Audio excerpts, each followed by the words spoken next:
Welcome to the City of Flint Town Hall Health Discussion. Your questions may be called in at 239-5733. 239-5733. Here's your host. Good afternoon. We should have our Flint mayor on the line. Go ahead and push the button. Good afternoon. Go ahead, Mayor. Okay, well, first let me just thank the WFLT listening audience for tuning in again this week as we have our second in the series of town hall meetings, radio town hall meetings.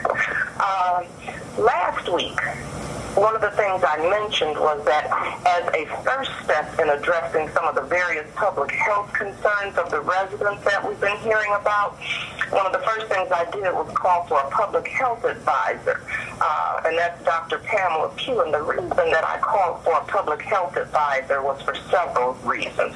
It was to be a liaison between the City of Flint and residents for better monitoring of health data and to look at areas of disparity and to help me address systemic issues that lead to adverse health outcomes.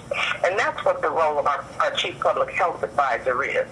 Now, when Dr. Pugh arrived, we discussed the reinstatement of the City of Flint's Technical Advisory Council. The original body was formed under the previous administration, but by the time I got in, it was gone. And it was just clear. It was clear that as we restore water quality, infrastructure, and resident trust in ways that protect public health, we need that kind of advisement. We need to be advised by a broad cross-section of experts. We need to communicate better what we're learning and how we're applying these recommendations as we make our decisions.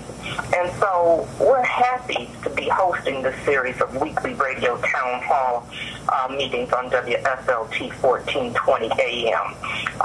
We're going to have experts that will provide information and answer health-related questions for Flint residents and the WFLT listening audience. So I'm excited about it. I'm proud of it. And having said that, what I'd like to do is turn this over to Dr. Pamela Pugh, our Chief Public Health Advisor, who I'm sure is going to introduce the audience and give you some more information.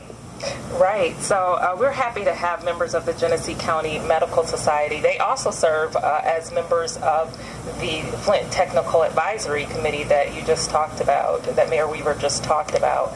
This group began meeting in November after there were many conversations about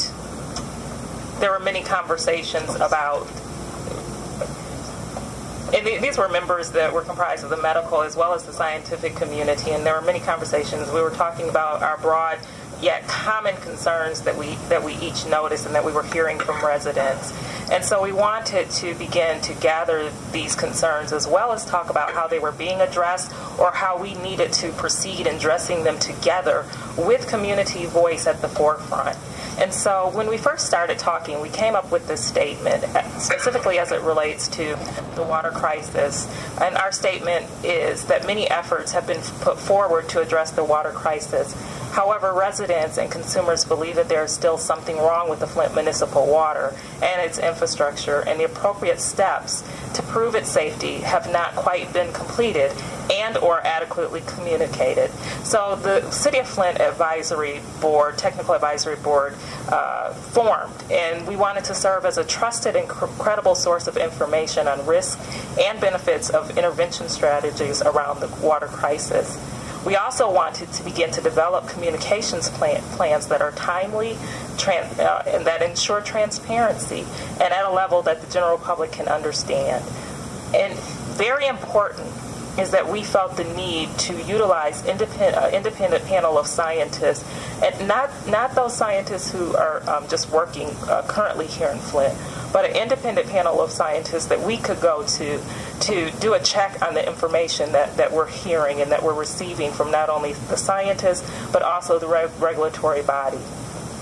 As many of the residents of Flint, we also wanted to make sure that we were taking a comprehensive approach, meaning that we're assessing and monitoring all of the variables and issues that could be involved with the water system. So we wanted to consider not only lead, but looking at the corrosion control chemicals, the disinfectants, the potential byproducts, and the bacteria. And so we wanted to make sure that all of these things are being looked at and assessed and coming together on a regular basis and having experts as well as independent scientists to help us to maneuver our way through the data that we were seeing. One big piece that we wanted to make sure of is that that there was focus on building a self-reliant community and making sure that all of the agencies, their resources, whether it's human resources or whether it's monetary resources, that's not abruptly deactivated or it just doesn't go away. But we're making sure that we're building a self-reliant Flint and making sure that those resources remain available to residents of Flint. And then we also wanted to ensure an engaged and educated public and make sure that the response to the crises remains sustainable. So I have with me here today some of those members and some of the people who called us together and were the impetus or the start of this conversation, the members of the Genesee County Medical Society. I have Peter Levine, who is the executive director of the Genesee County Medical Society. Dr. Laura Carvalho, who is the president of the Genesee County Medical Society, as well as faculty at Michigan State University College of Human Medicine. Her specialty is combined internal medicine and pediatrics.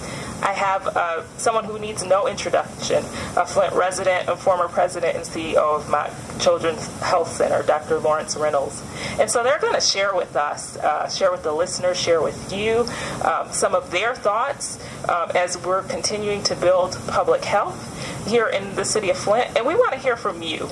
Please call us at 810-239-5733, 810-239-5733. So as they're talking, please call us with your questions or your thoughts. We want to hear from you. Well, good afternoon, listeners. This is Lawrence Reynolds. First, I'd like to say that the Flint water problem is not just a lead issue. It's a complex issue, and we are learning, as physicians, we are learning as we go along. We are learning things that we never thought we had to learn, and we're working with teams of scientists, engineers, and other experts that if you had asked me 3 years ago, would we be involved in this, I would have laughed at you. Now, I'll start off by talking about the lead issue. People have said lead has always been in the built-in environment, and I don't know why you people are so worried. Well, as long as it's in someone else's neighborhood and not in your neighborhood, you can afford to take that position. But unfortunately, it is in our city. And we have to say, why should we have exposure on one side of the city line and it's tolerated and other communities don't have to deal with this issue to the degree that we have? They will also say that lead has been in the water and you guys are just making a mountain out of a molehill. Well, lead is a poison.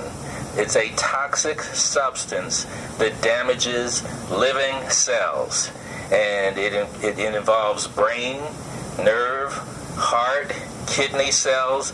It's not just a limited problem, and so it has profound effects on the development of a population. These problems lead to learning problems,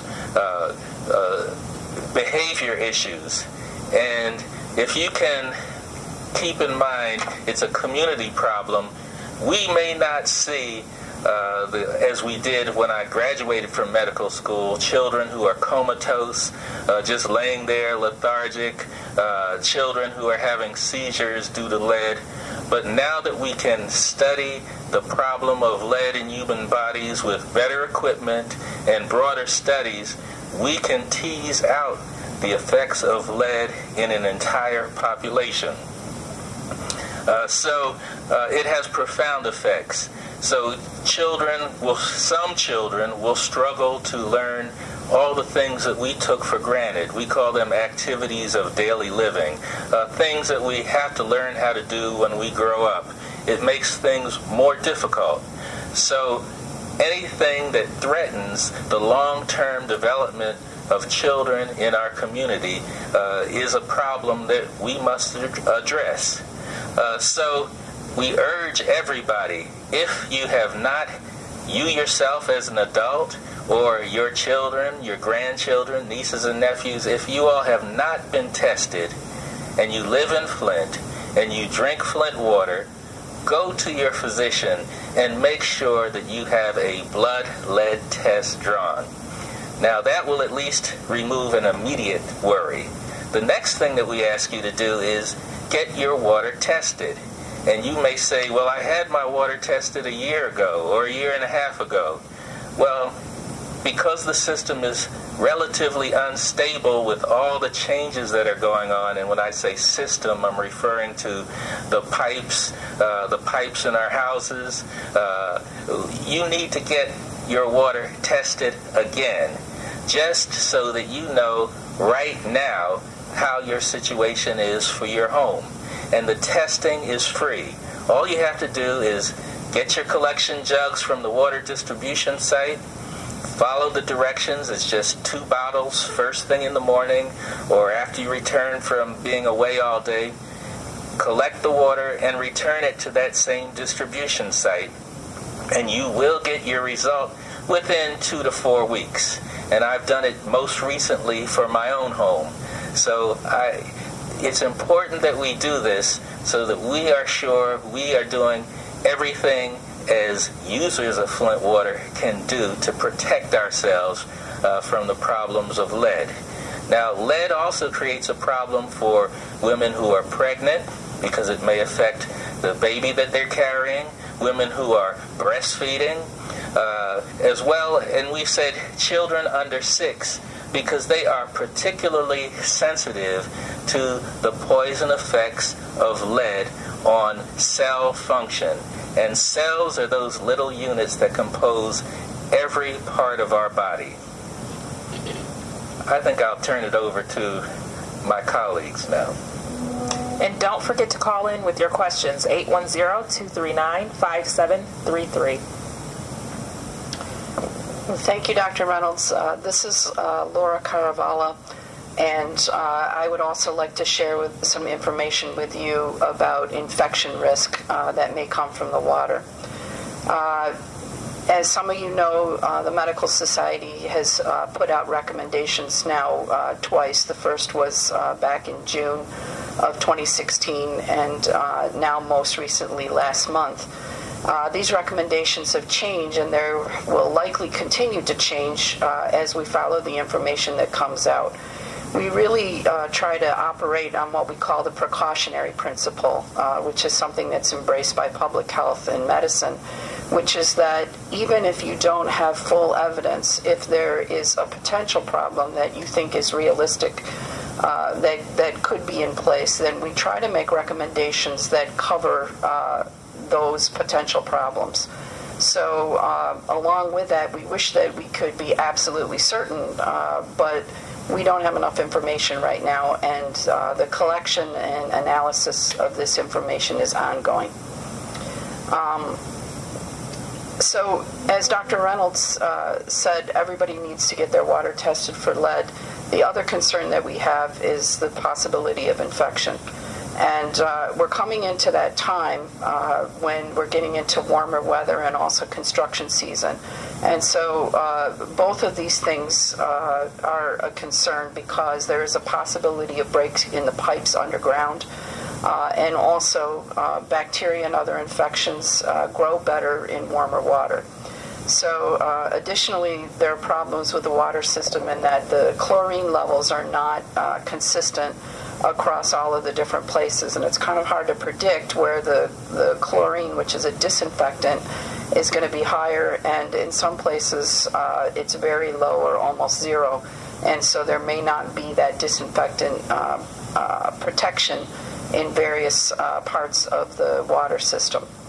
So because of that, the Medical Society has put out a recommendation that anybody who has a potential immune problem needs to drink bottled water. And people who have potential immune problems are those with chronic kidney or liver disease, including people on dialysis or people with organ transplants, people with diabetes, which is a lot of people in town, and then also people with chronic lung disease, including COPD, emphysema, bronchitis, as well as those with severe asthma, not because they have a problem with their immune system, but because they have some sensitivity in their lungs for infections like pneumonia. We're also concerned about people who have any kind of cancer, either in the solid organs or in the blood, like leukemia or lymphoma, and then people who have HIV, AIDS, transplant, long-term steroids, or immunosuppressant drugs. Additionally, people who are current or former smokers or who are over 50 years of age, as well as under a year old, are also susceptible to Legionella, which is the main concern.